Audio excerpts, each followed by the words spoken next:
오늘은 어버이 주일입니다. 사실 저에게 있어서 특히 어버이 주일날 설교하는 건 참 부담이 많이 됩니다. 그래서 사실은 어버이 주일날은 우리 백 목사님도 계신데 좀 나이 드신 목사님, 연세 드신 목사님이 말씀을 전해 주셨으면 하는 그런 사실 바람이 좀 있습니다. 근데 오늘은 이번에는 제가 말씀을 전하게 됐는데 어쨌든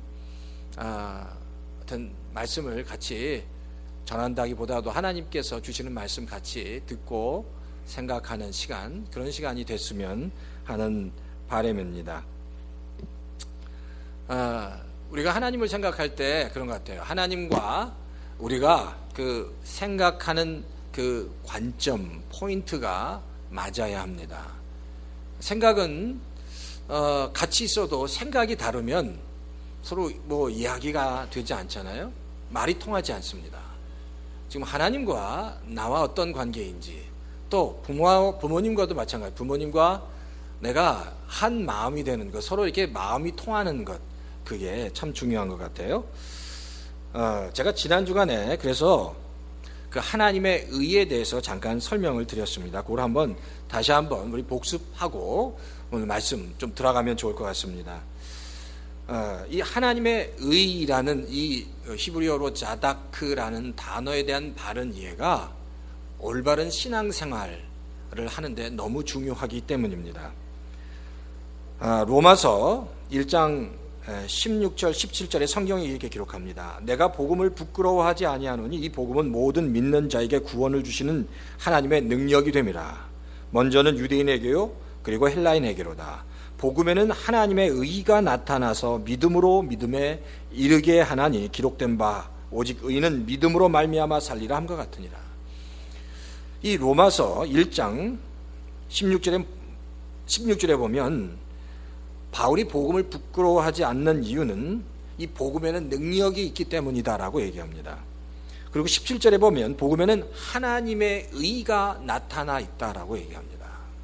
바로 이 하나님의 의를 잘 이해하는 것이 하나님과 그 올바른 그 관계, 교제를 가질 수 있기 때문이다라는 겁니다. 하나님이 우리에게 요구하시는 하나님의 의는, 자, 우리가 생각을 바꿔야 돼요. 우리가 생각하는 올바름, 흠없음, 바른 이런 뜻이 아니다라는 겁니다. 하나님 말씀하시는 하나님의 의, 이 자다크라는 이 단어는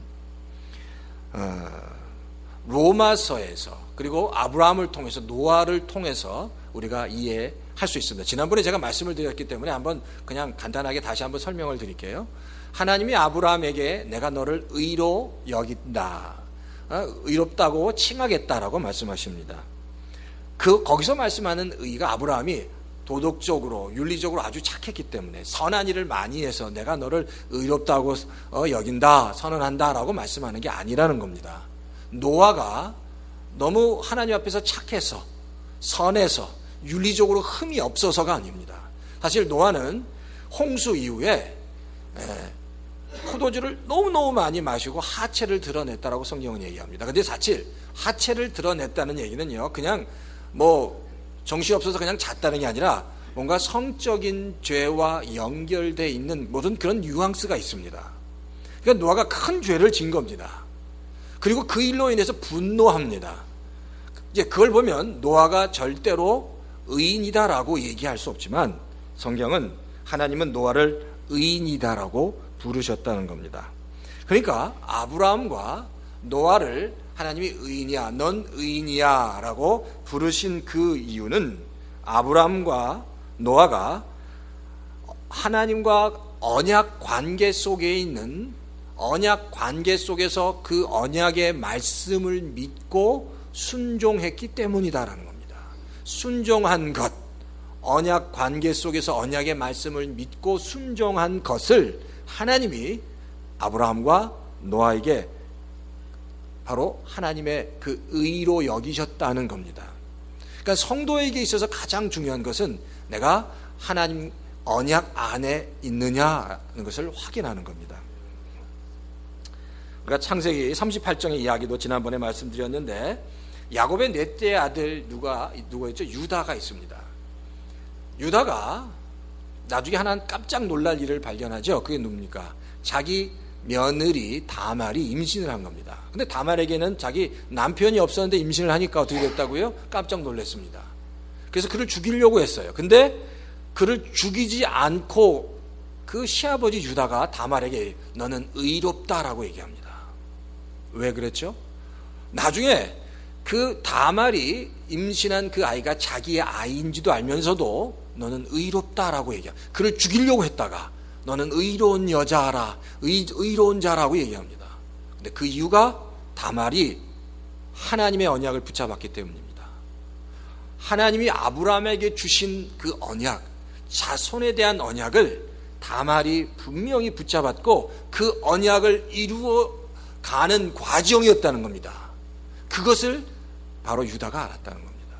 그래서 하나님이 유다가 다말에게 너는 의로운 자다라고 얘기합니다. 한 가지 더 말씀을 드리면 사사기 5장에 보면 사사 드보라가 나옵니다. 이 드보라가 그 당시 가나안 족속과 치열한 전투를 벌였는데 그 당시 가나안 족속 중에 야빈이라는 왕 그리고 시스라라는 그 군대 장관은 가장 강력한 왕이고 군대 장관이었습니다. 그런데 바로 이 정말 그 제대로 군대도 없던 그 힘도 없던 이스라엘 백성이 바로 그 가나안 왕 야빈과 시스라와 전쟁에서 승리합니다. 그리고 모든 백성을 다 죽입니다. 모든 백성, 부녀자와 어린아이까지 다 죽입니다. 그렇게 죽이고 나서 드보라가 노래를 하는데 이렇게 이 전쟁에서 승리케 하신 하나님은 의롭습니다라고 얘기합니다. 모든 부녀를 자를 죽이고 아이들을 다 죽였는데 어떻게 그 전쟁이 의롭다는 겁니까? 그런데 드보라가 노래 하나님은 의롭습니다. 이 전쟁은 의롭습니다. 드보라가 한 그 의라는 드보라가 한 찬양 속에 나타난 하나님의 의는 우리가 생각하는 그런 의가 아니라는 겁니다. 바로 하나님은 이스라엘 백성과 맺으신 그 언약을 그대로 수행하시고 실천하신 그 하나님을 의롭다고 여긴 겁니다. 바로 하나님이 보시는 의는 바로 이겁니다. 하나님의 언약 안에서 그 언약을 믿고 그 언약에 순종하는 삶, 그것이 하나님께서 기뻐하시는 원하시는 의다라는 겁니다. 바로 이 언약 속에 발견되어지는 의로만이 우리가 하나님과 하나님의 자녀로 맺어질 수 있다는 겁니다. 사실 하나님이 아브라함에게 그걸 보셨습니다. 아브라함이 하나님을 보시고 아브라함이 그 하나님께서 주시는 언약의 말씀을 붙잡고 하나님 내가 그걸 믿습니다라고 얘기했을 때 하나님이 아브라함에게 내가 너를 의롭게 여기겠다라고 말씀하셨습니다. 그리고 나서 창세기 15장에 보면 하나님께서 아브라함에게 귀한 약속을 하나 주십니다. 창세기 15장 6절에 보면 하나님께서 아브라함에게 말씀하시는데 내가 너의 자손이 저 별들처럼 많아지겠다라고 많게 하겠다라고 말씀하십니다. 그러니까 아브라함을 이끌고 들판으로 나가서 별들을 보여주시면서 너의 자손이 저 별들처럼 많아질 거야 라고 말씀하십니다. 근데 이 이야기를 나중에 바울은 뭐라고 얘기하냐면요, 바울은 그 하나님이 말씀하신 아브라함에게 말씀하신 그 자손이 단수로 쓰여졌다고 얘기합니다. 이게 바울의 고백입니다. 갈라디아서 3장 16절에 보면 바울이 이렇게 기록합니다. 이 약속들은 아브라함과 그 자손에게 말씀하신 것인데 여럿을 가리켜 그 자손들이라 하지 아니하시고 오직 한 사람을 가리켜 내 자손이라 하셨으니 곧 그리스도라. 그러니까 하나님이 아브라함에게 주신 약속, 내가 너 자손을 별들처럼 많게 하겠다라고 하셨을 때 그 자손이 바로 예수 그리스도를 의미한다는 겁니다. 자, 그러니까 아브라함에게 주신 약속은 예수 그리스도 메시아를 너를 통해서 주겠다는 단수로 표현했다. 그 자손이 의미하는 것은 예수 그리스도를 의미한다는 거예요. 그런데 보십시오. 놀라운 것은 예수 그리스도를 주시겠다고 얘기하지만 우리가 예수님을 이렇게 딱 들어 올린다면 그 예수님 밑에 뭐가 막 주렁주렁 달려 있는데 그 예수님 밑에 달려 있는 것들이 바로 하나님의 백성들이라는 겁니다. 예수를 들어 올리면 예수님뿐만 아니라 예수님을 믿는 하나님의 백성들이 예수님과 더불어 함께 딸려 올라간다는 겁니다. 그러니까 예수님과 하나님의 백성은 한 몸이다라는 겁니다. 내가 예수 그리스도를 잣으로 주겠다고 얘기했지만 사실 그 이야기는 또 내가 너를 통해서 교회를 허락하겠다라는 겁니다. 자, 그러니까 교회가 되시는 예수 그리스도와 그 백성은 연결되어 있는데 그 예수 그리스도와 그 성도들, 하나님의 백성들을 연결시키는 그 고리가 뭐라고요? 바로 하나님의 의다라는 겁니다. 그 하나님의 의가 하나님의 언약 안에 있는 하나님의 의, 우리가 생각하는 착함이 아니라 언약 속에서 하나님께서 주신 말씀을 말씀대로 믿고 순종하는 것, 그것을 믿는 것, 그것이 바로 하나님의 의다라는 겁니다. 자, 이와 같이요, 하나님과 하나님의 백성 사이에는 하나님과 하나님 백성 사이를 연결하는 아주 분명하고 든든한 고리, 하나님의 의가 있습니다. 모든 하나님의 자녀들에게 그 하나님의 의가 있는 자녀들만이 하나님의 자녀라고 불리움을 받을 수 있다라는 겁니다. 그러니까 이게 우리가 하나님과 하나님의 그 자녀의 그 관계를 잘 이해하는 것이 사실 그 모델이 또한 부모님과 자녀의 모델이 되기도 합니다. 그래서 제가 설명을 좀 드린 거예요. 하나님과 하나님의 자녀, 하나님의 의로 그 관계가 맺어진 것 같이 하나님께서 우리에게 주신 부모와 그 자녀에게도 그 관계, 아주 소중한 관계를 허락해 주셨다는 겁니다. 그리고 그 부모와 그 자녀에게는 하나님께서 축복하시는 그 관계 가운데 생육하고 번성하도록 하나님께서 말씀하셨고 창조하셨습니다. 근데 문제가 이제 발생하기 시작합니다. 그 문제가 뭐냐면 인간이 죄 가운데 타락하면서 그리고 말세 가운데 빠지면서 문제가 일어나기 시작합니다. 로마서 1장 28절에서 32절 말씀 제가 한번 읽어드릴게요. 자, 사람들이 하나님을 인정하기를 싫어하므로 하나님께서는 사람들을 타락한 마음 자리에 내버려 두셔서 해서는 안 될 일들을 하도록 하셨습니다 라고 얘기합니다. 그러면서 이제 사람들의 그 악행에 대해서 설명하는데 사람들은 온갖 불의와 악행과 탐욕과 악의로 가득 차 있고 그리고 그 사람들은 중상하는 자, 하나님을 미워하는 자, 불손한 자, 오만한 자, 자랑하는 자, 악을 꾸미는 모략꾼, 그리고 부모를 거역하는 자, 우매하는 자라고 설명하고 있습니다.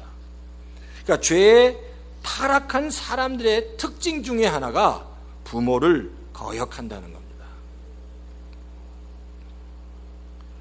디모데후서 3장 1절에서 5절에 봐도 자, 이거는 바울이 말세에 나타난 현상들에 대해서 설명하고 있는데 이렇게 바울은 기록하고 있습니다. 그들은 이것을 알아두십시오. 말세에 어려운 때가 올 것입니다. 사람들은 자기를 사랑하며 돈을 사랑하며 뽐내며 교만하며 하나님을 모독하며 부모에게 순종하지 아니하며 감사할 줄 모르며 불경스러우며 무정하며 원한을 풀지 아니하며 그 수없이 많은 그 말세에 나타나는 현상들이 나오는데 그 중에 하나가 뭐라고요? 부모에게 순종하지 않는다는 겁니다. 자, 그러니까 죄 가운데 빠진 그리고 말세에 나타나는 중요한 특징 중에 하나가 바로 부모에 순종하지 않는 것과 부모님의 말씀을 거역하는 것이다라는 겁니다. 그러니까 이게 지금 점점 말세가 되면서 부모에 순종하지 않는 것, 부모님을 거역하는 게 그런 현상들이 나타날 거라고 이미 성경이 말씀하고 있다는 겁니다. 이게 바로 우리가 갖고 있는 죄로부터 나온다는 겁니다. 그렇기 때문에 우리가 이런 혼탁한 정말 말세 이 시절 이 상황에 다시 한번 그러면 어떻게 그리스도 안에서 특별히 오늘 어버이날을 맞이해서 부모님의 그 사랑과 은혜를 기억하면서 부모님을 공경하는 것을, 부모님을 사랑하는 것을, 그 은혜를 생각하는 것을 어떻게 회복할 건가, 다시 한번 기억할 건가 하는 질문을 던질 필요가 있다는 겁니다. 하나님과의 관계 속에서 하나님의 의가 그렇게 중요한 것 같이 우리가 오늘 이 어버이날에 어떻게 하면 그러면 부모님을 진심으로 공경할 수 있을까라는 질문 가운데 다시 한번 우리 성도님과 같이 이야기를 나누었으면 하는 바람입니다. 사실 그래, 제가 아까도 말씀드린 것 가장 힘든 말씀이 드릴 때 가장 힘들고 어려운 말씀이 바로 이 말씀입니다. 첫 번째, 자, 그러면 부모를 공경하는 방법 중에 가장 중요한 부모님께 순종하는 거다라는 겁니다. 성경이 그냥 그렇게 얘기합니다. 자녀된 여러분, 주 안에서 여러분이 여러분의 부모에게 순종하십시오라고 얘기합니다. 그것이 옳습니다라고 얘기합니다. 부모는 아주 심플하게, 자녀는 심플하게 부모의 말씀에, 부모에게 순종해야 한다라고 성경이 기록합니다. 여기서 말하는 순종이라는 휘파코에라는 헬라어는요, 이런 뜻이 있습니다. 진심으로 듣고 따른다는 뜻이 있습니다. 진심으로 듣는다는 이야기는 마음으로 따르는 것, 마음으로 듣는 겁니다. 마음 중심으로 듣는 겁니다. 그냥 듣는 척하는 게 아니라 마음으로 듣고 진심으로 그 들은 대로 실천하는 것, 그것이 바로 순종이라는 단어입니다. 근데 그런 것 같아요. 정말 부모님께서 말씀하실 때 그 말씀에 진심에서 마음으로 듣고 그리고 그 말씀대로 따르는 것이 사실 쉽지 않다는 겁니다. 그리고 부모님의 말씀에 진심으로 기쁨으로 때때로 힘들지만 그것을 진심으로 순종하는 삶을 살아간다는 것 쉽지 않다는 겁니다. 그런데 그것이 정말 부모님을 사랑해 드리는 것이다라고 성경이 이야기합니다. 부모의 마음을 아는 겁니다. 제가 지금까지 지내면서 가장 후회되는 것은 저희 아버님이 돌아가시기 전에 아버님과 정말 깊이 있는 이야기를 나누지 못한 겁니다. 사실 제가 아버님이 돌아가시기 전에 한국에 가서 아버님과 이런 얘기 저런 이야기를 참 많이 나누었지만 정말 아버님과 깊이 있는 이야기를 많이 나누지 못했습니다. 글쎄 모르겠어요. 아버님은 옛날 분이어서 그런지 그냥 아들이 그냥 찾아온 것만으로도 기뻐하셨던 것 같아요. 그리고 저도 한국에 가서 아버님과 어머님을 뵀을 때 항상 인사드리고 늘 같이 지내기는 하지만 이게 속에 있는 깊은 이야기를 나누기보다 그냥 안부 인사드리고 걱정 무슨 건강 이야기 나누고 사실 제가 한국에 가서 해야 할 많은 일들 때문에 바빠했던 경험이 생각이 됩니다. 근데 그러니까 아버님과 깊이 있는 이야기를 나누지 못했는데 제가 아버님이 돌아가신다는 것을 알고 한번 한국에 나갔습니다. 이제 아버님이 그 폐암 때문에 이제 곧 얼마 사시지 못한다는 이야기를 듣고 제가 한국에 나가서 그때 아버님과 많은 이야기를 나눴는데 사실 그때 아버님의 마음을 조금 알 수 있었습니다. 근데 사실 그때도 아버님의 그 마음, 얼마나 자식을 사랑하는지, 미국에서 정말 그 사역하는 그 큰아들을 얼마나 사랑하는지 사실은 잘 몰랐습니다. 근데 제가 아버님이 돌아가신 후에 한국에 나가서 아버님의 그 유품을 하나씩 정리하면서 아버님께서 남기신 그 노트를 하나씩 띄엄띄엄 쓰신 일기를 하나씩 읽어가면서 아버님께서 이렇게 모아두신 사진첩을 하나씩 하나씩 봐가면서 제가 너무나도 가슴이 아팠던 것은 아버지가 그 자녀들, 특히 미국에서 사역하고 있는 아들에 대한 그 사랑이 얼마나 크셨는지를 제가 그때 깨달았습니다. 그 마음을 좀 더 일찍만이라도 내가 더 알았다면, 더 아버님과 더 많은 이야기를 했을 텐데, 그게 제 일생 일대에 있어서 가장 큰 후회였습니다. 아버지의 그 마음을, 아버지께서 하시는 그 말씀을 정말 마음의 중심으로 듣고 그리고 새겼어야 하는데 그걸 하지 못했다는 겁니다. 사실 그러면 사실 장인어른이나 지금 같이 장모님에도 잘해드려야 되는데 그러지도 못하니까 이게 더 큰 문제입니다. 그러니까 부모님들 대할 때 항상 죄스럽고 안타깝고 그런 마음밖에 없습니다. 뿐만 아니라 나이 드신 우리 장장로님이나 장인자 권사님이나 먼저 가신 안장로님, 이런 분들이 정말 최선을 다해서 하지 못한 이제 그런 것들이 생각납니다. 어쨌든 중요한 건 근데 그런 것 같아요. 부모에 순종한다는 것은 잘 듣고 마음으로 듣고 순종해서 따르는 거다라는 겁니다. 성경에 보면 그런 예가 하나 나옵니다. 룻기에 보면 룻 잘 아시죠? 룻은 모압 여인이었습니다. 모압에서 살았던, 그래서 이스라엘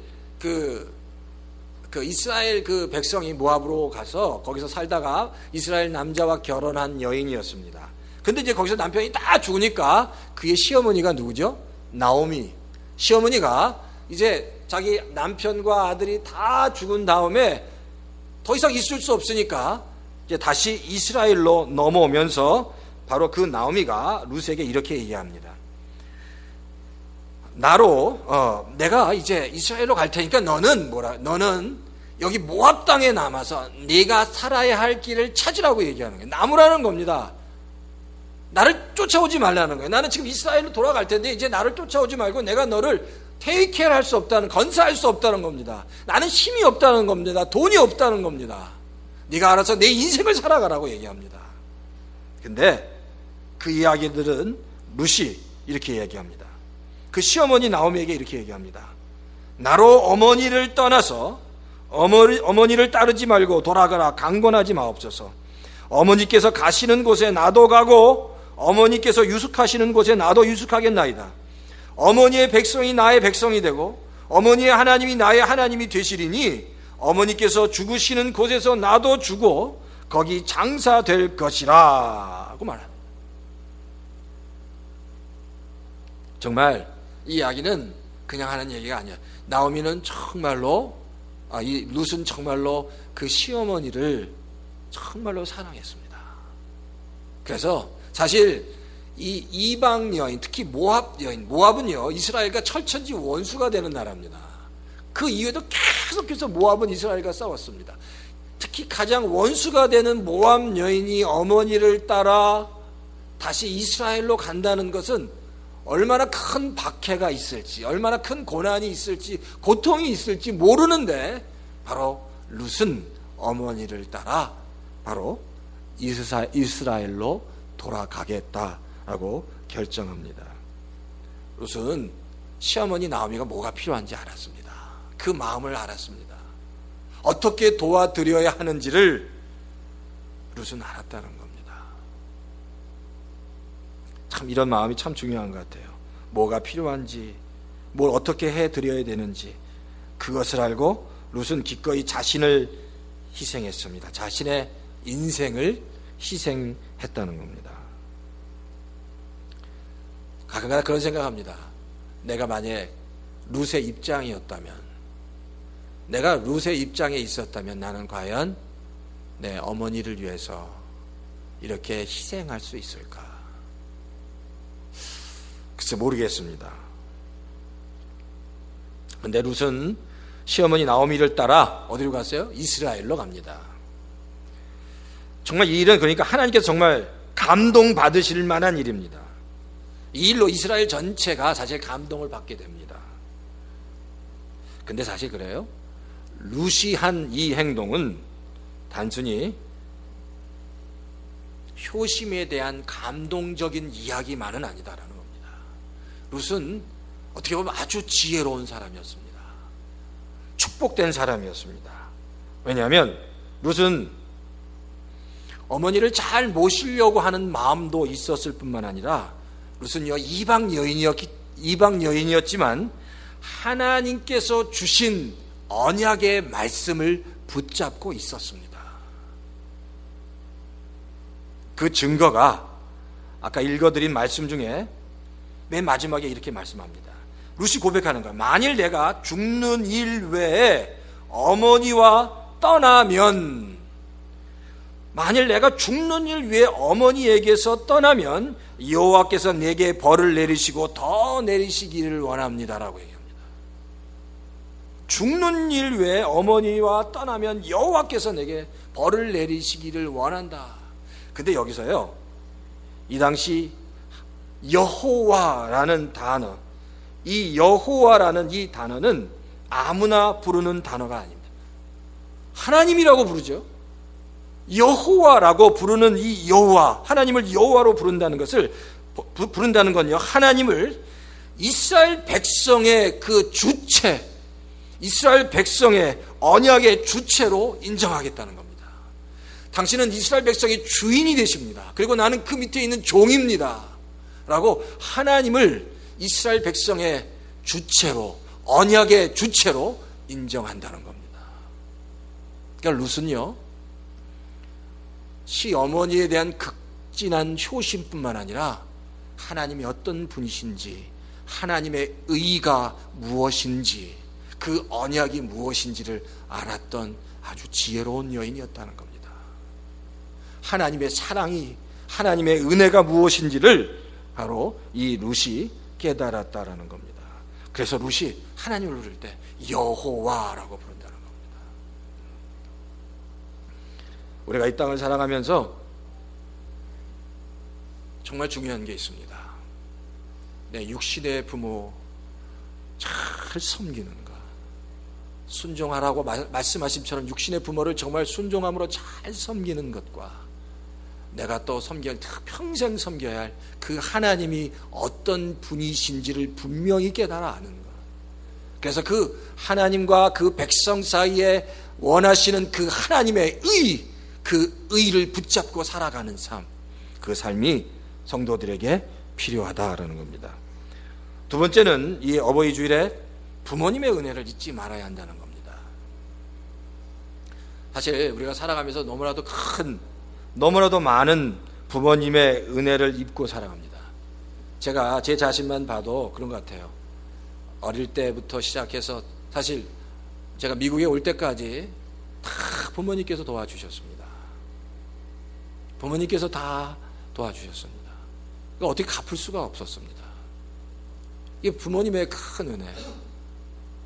그러니까 제가 아버님이 돌아가신 다음에 제가 너무 마음이 안타깝고 참 힘들었던 것은, 그전에는 부모님께서 그렇게 나를 위해서 애쓰시고 그런 것들이 참 당연하다 생각했습니다. 근데 철이 들고, 참 늦게 철 들고 보니까 당연한 게 아니라 그게 다 부모님의 그 사랑이었는데 내가 그것을 가슴에서 절절히 깨달지 못했다는 겁니다. 근데 항상 그런 것 같아요. 부모님께서 하신 것, 그것이 당연한 게 아니라 정말 너무너무 감사한 것이다 라는 것을 깨닫는 것, 그것이 너무 중요합니다. 어느 어머니가 아침 식사를 준비하면서 주방에 가다가 식탁 위에 놓인 종이 한 장을 발견했습니다. 그 종이는 그 아들이 쓴 메모였는데요, 그 아들이 그 메모에 이런 이야기를 썼습니다. 어머니한테 요구하는 요구사항이에요. 이번 주 아빠 구두 닦아드린 것 5,000원, 엄마 심부름 3번 한 것 3,000원, 쓰레기 2번 갖다 버린 것 2,000원, 모두 합계 10,000원, 이렇게 어머니에게 청구를 했습니다. 그 어머니가 그 청구서를 보면서 빙그레 웃었습니다. 그리고 메모지 밑에 답장을 쓰면서 먼저 이제 10,000원을 딱 놓고 답장을 썼습니다. 답장을 이렇게 씁니다. 너를 위해서 몇 달 동안 10달 동안 뱃속에 데리고 다닌 것 무료. 그동안 먹이고 입히고 키우고 재운 데 들어간 돈 전액 무료. 내가 아플 때 밤새워 기도하며 눈물을 흘리며 간호한 것 무료. 아무것도 이것 외에도 너에 대한 나의 진정한 사랑, 앞으로 부어줄 진정한 사랑 전부 무료라고 썼습니다. 아들이 아침에 일어나서 자신의 메모지 위에 10,000원짜리가 올려있는 것을 보고 기뻐해서 얼른 집었습니다. 그리고 나서 엄마가 적어놓은 글을 보는 순간 얼굴이 화끈 달아올랐습니다. 그것을 보고 나서 아들이 이렇게 적습니다. 내 청구서는 이미 다 지불되었습니다. 그래서 10,000원을 돌려드립니다. 어머니 죄송합니다. 사랑합니다. 라고 썼습니다. 생각해보면 정말 많은 사랑을 받고 우리는 자랐습니다. 빚진 자로, 사랑의 빚진 자, 부모의 사랑의 빚진 자, 하나님의 사랑의 빚진 자로 살아왔습니다. 받기만 했습니다. 제대로 준 적이 없습니다. 말로 다 할 수 없는 사랑을 부모님에게 받았고 하나님에게 받았는데 저를 비롯해서 그런 것 같아요. 특별히 제가 그 받은 사랑을 잘 깨닫지 못합니다. 하나님에게도 너무 많은 사랑을 받았는데도 당연하다고 생각했습니다. 나는 당연하다고 생각했습니다. 부모님에게 참 많은 사랑을 받았습니다. 근데 그게 당연하다고 생각했습니다. 빚진 자가 자신이 빚진 자인지를 알지 못했다는 겁니다. 근데 우리가 이 시간 다시 한번 생각해야 될 것, 우리는 정말 하나님 앞에서, 부모님 앞에서 정말로 큰 사랑의 빚진 자라는 사실입니다. 그 은혜의 빚진 자라는 겁니다. 그것을 깨달아야 한다는 겁니다. 어머니 아버지가 너무나도 큰 사랑 베풀어 주셨는데 그것을 깨닫지 못했습니다. 제 나이가 이제 50이 넘었는데 아직도 잘 깨닫지 못했습니다. 근데 제가 바라기는 하나님, 아버지의 그 사랑, 은혜, 하나님의 그 사랑, 은혜 다시 한번 깊이 깨닫기 원합니다. 정말 그 사랑 다시 한번, 그냥 내가 정말 하나님 앞에서 빚진 자라는 것 잊지 않기 원합니다. 부모님의 사랑에 빚진 자라는 것 잊지 않기 원합니다. 그렇게 하나님 앞에 좀 나갔으면 하는 바람입니다. 제가 이 동영상 볼 때마다 내가 저런 부모가 될 수 있을까 그런 생각합니다. 그러면서 항상 무너지지만 그러나 그 아버지의 모습에서 하나님의 모습을 발견합니다. 왜? 부모는 하나님의 대리자입니다. 말로 표현할 수 없는 사랑을 받고 자랐습니다. 지금까지 살아왔습니다. 제가 하나님 앞에서 드릴 말씀이 참 없습니다. 말씀을 전하는 목회자도 정말 부모님 앞에 참으로 공경하지 못했기 때문입니다. 그렇지만 우리가 부족하지만 다시 한번 말씀, 부모님께 순종하는 것, 그것이 옳다고 성경이 얘기합니다. 부모님께 순종하는 것, 영적인 아버지 하나님 말씀에 순종하는 것, 그것이 옳은 겁니다. 우리가 부족하지만 그것이 옳다는 것을 알기 때문에 말씀에, 하나님 말씀에, 부모님 말씀에 순종하며 살아가야 합니다. 오늘 이 어버이 주일에 하나님께서 저희에게 주시는 귀한 메시지인 줄 믿습니다.